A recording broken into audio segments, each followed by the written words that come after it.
મહારાજની અશ્વિન બાપુ હમણાં 5 વાણી ગાય અશ્વિન બાપાની ગુરુની. હરિગુણ હરિરસ પાયો મુને મૂળ નામ સમજાયો સદગુરુએ અમને હરિગુણ હરિરસ પાયો. એના ચરણે જેટલા ગયા એને બાપાએ હરિગુણ હરિરસ પાયો. કારણ કે હરિના ગુણ છે ને એ એક જાતનો રસ જ છે. સત્સંગ છે એ રસ છે, ભજન છે એ પણ રસ જ છે. કારણ કે એ બધા ઓલા બધા રસ તો આપણે મુખ દ્વારા લઈ છીએ, પણ આ રસ શ્રવણેથી લેવામાં આવે છે. શ્રવણેથી લઈ અને હૃદયમાં ઠેરાવવાની વાત છે.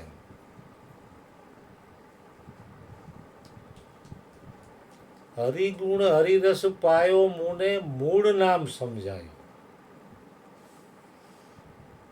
એટલે પોતાની જે ઓળખાણ કરાવી ને એ જ મૂળ નામ છે.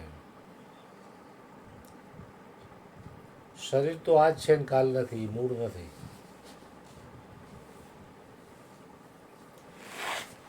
પોતાના સ્વ સ્વરૂપનું જ્ઞાન થવું ને એ જ મૂળ નામ છે.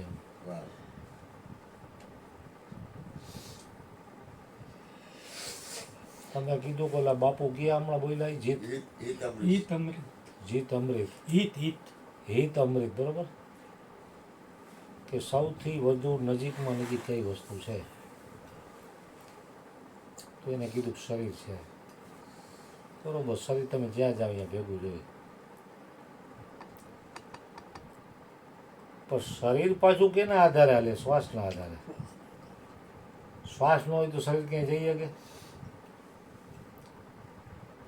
તો શ્વાસ છે એને પણ કોક ચલાવે. શ્વાસ એની મેળે તો હાલતો નથી. તો શ્વાસને જે ચલાવે છે એવું જ્ઞાન હરિગુરુ સંતોએ આપણને આપ્યું, અર્જુન બાપાએ.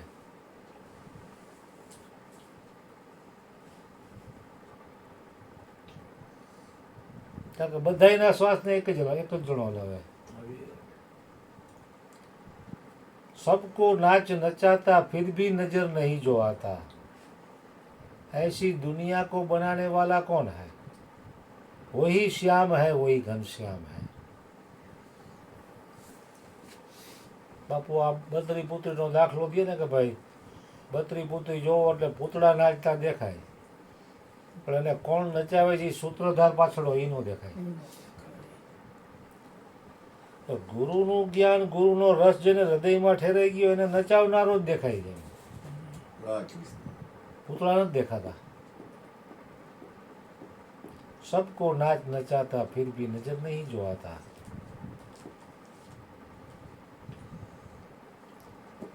નજરમાં જે નથી આવતો એનું જ્ઞાન ગુરુએ આપ્યું.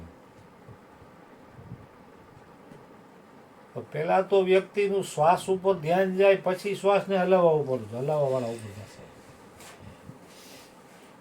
શ્વાસ ઉપર જ જો ધ્યાન ન હોય તો હલાવવાવાળાની યાદી ક્યાંથી થાય?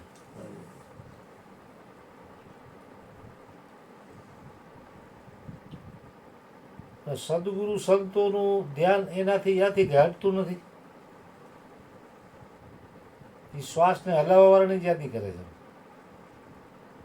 કારણ કે બધું એને લઈને છે, બધું છે એને લઈને નથી.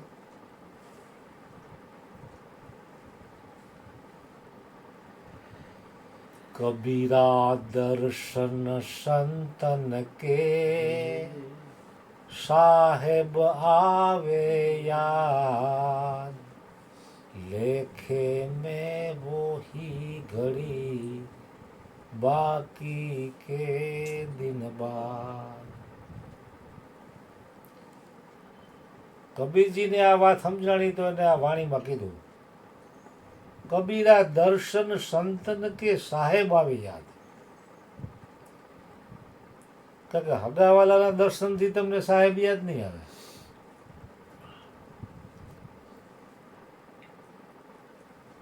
સંતોના દર્શનથી જ સાહેબ યાદ આવશે. કારણ કે સંતોના હૃદયમાં સાહેબ જ બોલી રહ્યો છે, એટલે એના સંગથી તમને સાહેબની યાદી આવે છે. સંત સાહેબમાં, સાહેબ સંતમાં, સંત સાહેબ કછું અંતર નાહી.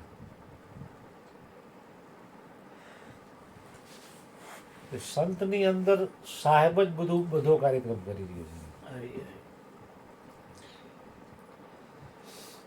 કબીરા દર્શન સંતન કે સાહેબ આવે યાદ.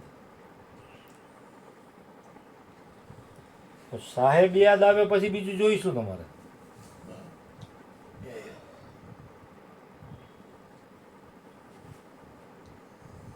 એટલે જ કબીરજીએ કીધું કે कबीर कहे कमाल को दो बाता सीख ले, कर साहेब की बंदगी और भूखे कौन दे. એની વાણી પ્રમાણ પૂરે છે કે કબીરને સાહેબ લખી છે. એનું નામ પણ કબીર સાહેબ કહેવાય. કબીર કહે કમાલ को दो बाता सीख ले, कर साहेब की बंदगी और भूखे कौन दे. આ બે કામ કરવાના.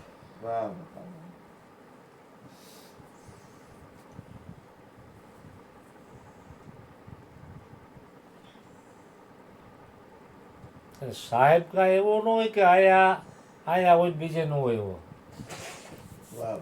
એ તો હરેક જગ્યાએ હોય. દુનિયાના કોઈ પણ ખૂણામાં જાઓ સાહેબ તો હોય જ.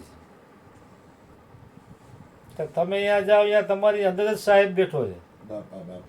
પછી એને ગોતવાનો ક્યાં રહ્યો.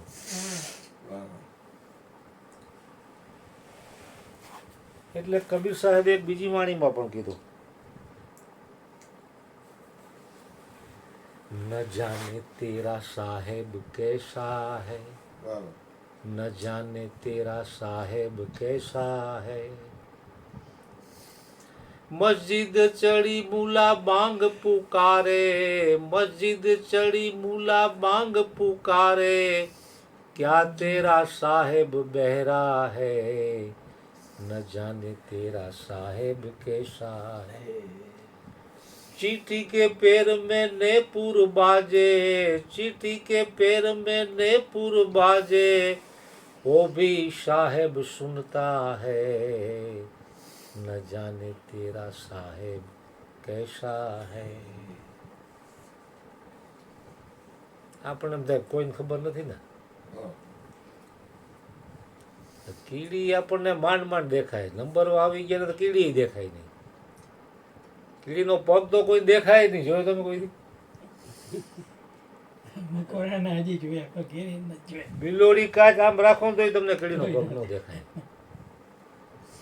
કીડીનો પગ કેવડો, એનું ઝાંઝર કેવડું, અને હાલતી હોય તો છૂમ છૂમ છૂમ છૂમ અવાજ આવતો હોય ને, એ પણ સાહેબ સાંભળે લ્યો. चींटी के पैर में नेपुर बाजे, वो भी साहेब सुनता है, न जाने तेरा साहेब कैसा है.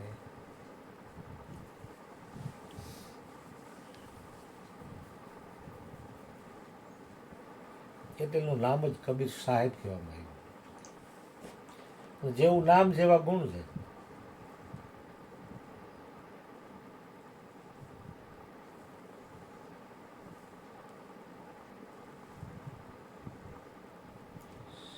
ભારત વર્ષમાં ઘણા સંતો થઈ ગયા, પણ કબીરજીને તમામ સંતોમાં સંત શિરોમણીનું બિરુદ મળ્યું. મોરનું પીછું એને ચડે.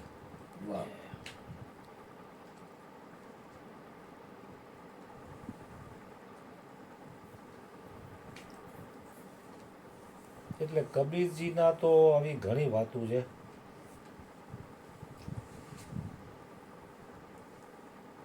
એ જ વાત આપણને સદગુરુએ આપી છે.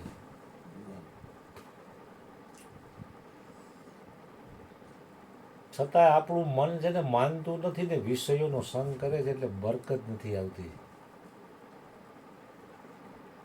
અધ્યાત્મના માર્ગમાં. બરકત ન આવવાનું કારણ શું? કે વાત હૃદયમાં બેસતી નથી. સદગુરુની વાતનો સંપૂર્ણ વિશ્વાસ નથી. કબીરજી જેવી આપણી માંગણી નથી. આપણી માંગણી કંઈક જુદી છે. કબીરજીએ કેવું માંગ્યું એના ગુરુ પાસે? કબીરા માંગે માંગણા, પ્રભુ દીજીએ મોહે દોય.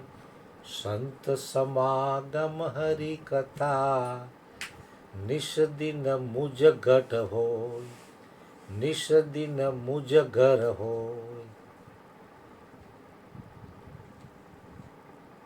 ભગવાન પાસે એવું માંગ્યું કે કબીરા માંગે માંગણા, પ્રભુ દીજીએ મોહે દોય. સંત સમાગમ હરિ કથા, નિશ દિન મુજ ઘટ હોય, નિશ દિન મુજ ઘર હોય. ઘટમાં હોય તો ઘરે સત્સંગ થાય ને. અહીંયા તમારા બેના ઘટમાં ગુરુની કૃપા છે તો તમે સત્સંગ જ કરો. સત્સંગ, ભજન ને ભોજન. અને નવરા પડો ને કોઈ ન હોય તો તમે ગમે તેમ મોબાઈલમાં, ટીવીમાં કોઈને કોઈ સંતો મહાપુરુષોના સત્સંગ જ સાંભળતા હો, અથવા રામાયણ કે કૃષ્ણા જોતા હો તો એ સંતોનું જીવન ચરિત્રથી. બીજે ક્યાંય તમારું મન ચોટે જ નહીં.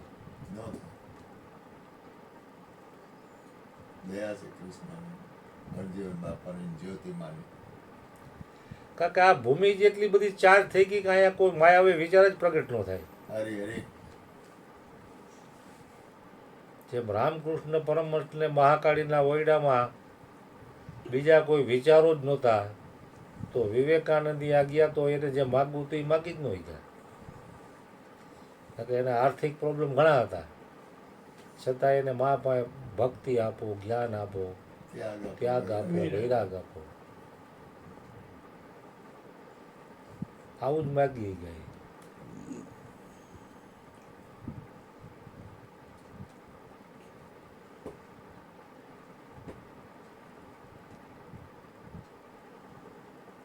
એટલે સદગુરુના ચરણે જવાથી જ્ઞાન મળે છે, એનાથી શ્રેષ્ઠ બીજું કોઈ જ્ઞાન નથી. આત્મલાભમ પરમ લાભમ ન વિદ્યતે, આત્મ સુખમ પરમ સુખમ ન વિદ્યતે, आत्मज्ञानम परम ज्ञानम न विद्यते. आत्म सुख से बड़ा कोई सुख नहीं, आत्म लाभ से बड़ा कोई लाभ नहीं, और आत्म ज्ञान से बड़ा कोई ज्ञान नहीं. હવે આવું જ્ઞાન પ્રાપ્ત થઈ ગયા પછી વ્યક્તિ દુઃખી હોય તો એમાં ગુરુનો વાંક નથી, ચેલાની ખોટી ચાલ છે.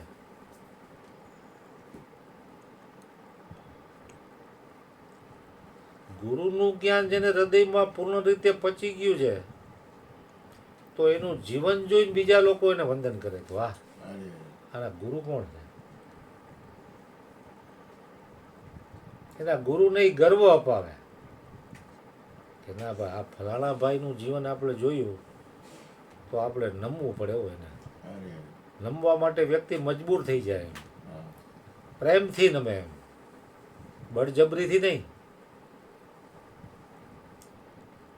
તો એને એમ થાય કે આ વ્યક્તિમાં આટલો બધો વિવેક, આની વાણી આટલી પ્રભાવશાળી, લોકોને સુખ શાંતિ અને આનંદ આપનારી, એના સંગ માત્રથી આપણા પાપ તાપ નષ્ટ થઈ જાય છે, તો આના સદગુરુ કહેવાય છે.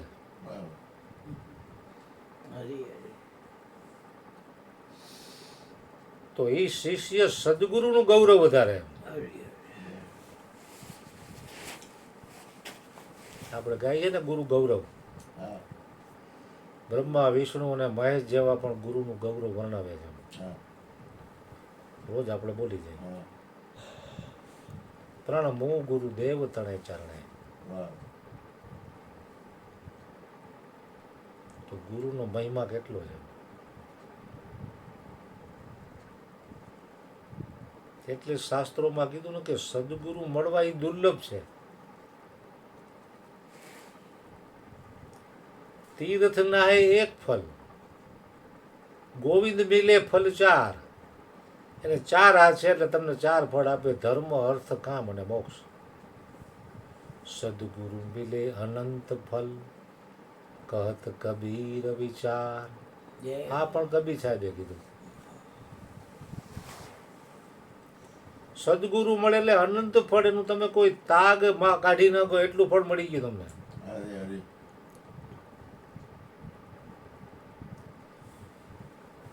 તો કબીર સાહેબને એના ગુરુ શ્રી રામાનંદ સ્વામીની વાત જેમ જેમ હૃદયમાં બેસી ગઈ ત્યારે એના વાણીનો ઉગાવો થયો. એમાં મળી અને મટી ગયા. વાણી રે વાણી મારા ગુરુજીની વાણી, જીવતા પરણામી પણ બાવાએ ઘરે મુવા ઘરે આણી. એટલે વ્યક્તિ જેટલો જેટલો જેટલો જેટલો મળતો જાય ને એટલો ગુરુનો ખજાનો એના મુખમાંથી પ્રગટ થતો જાય. પછી એને શાસ્ત્રો વાંચવા કે સાંભળવા કે એ કાંઈ બહુ જરૂર ન પડે એમ. કારણ કે તમામ શાસ્ત્રોનો સાર સદગુરુનું જ્ઞાન છે. નામ લિયા એને સબ લિયા સકલ શાસ્ત્ર કા ભેદ, બિના નામે નરકે ગયા પડ પડ ચારે વેદ. કારણ કે શાસ્ત્રોનું જ્ઞાન તો અહંકાર ઉપજાવનારું છે.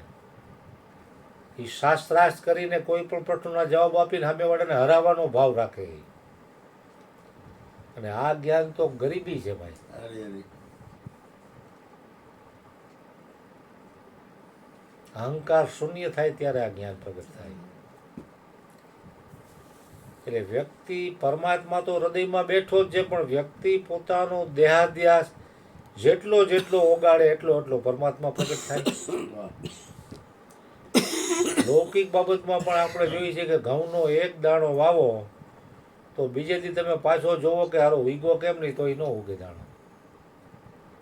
પણ એ ઘઉંનો દાણો જેટલો જેટલો જમીનમાં નષ્ટ થાય ને એટલો એટલો ખોટા કાઢે. એક પાન, બે પાન, 3-4 ફૂટનો થાય પછી એમાં ડુંડું આવે, એના જેવા જ દાણા અનેક આવે, અસંખ્ય બીજકો આવે એમાં. પછી તમે અહીંયા ખોદો તો એ દાણો ન હોય.